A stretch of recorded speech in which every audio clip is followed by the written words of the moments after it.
Michel Toumoulin était censé partir le 28 février à Moroni en Grande Comore avec AB Aviation.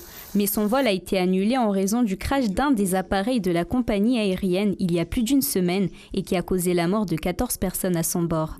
À ce jour, le passager dispose seulement d'un SMS lui indiquant l'annulation du vol la veille de son départ.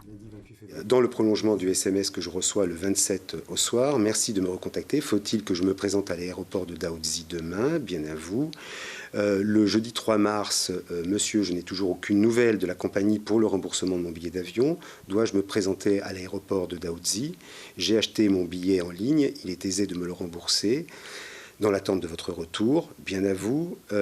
Quelques jours plus tard, le samedi, monsieur, je me permets de vous relancer car la compagnie reste silencieuse.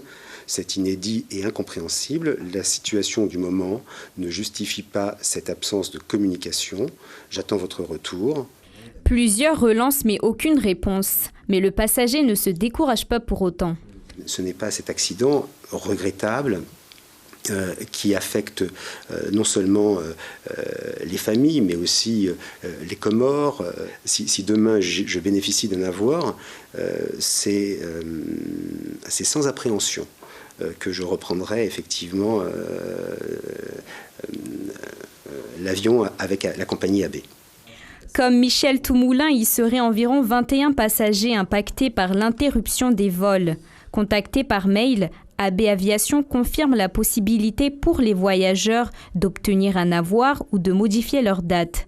La reprise des liaisons entre Daoudzi et Moroni est prévue à partir du 23 mars prochain, selon la compagnie aérienne.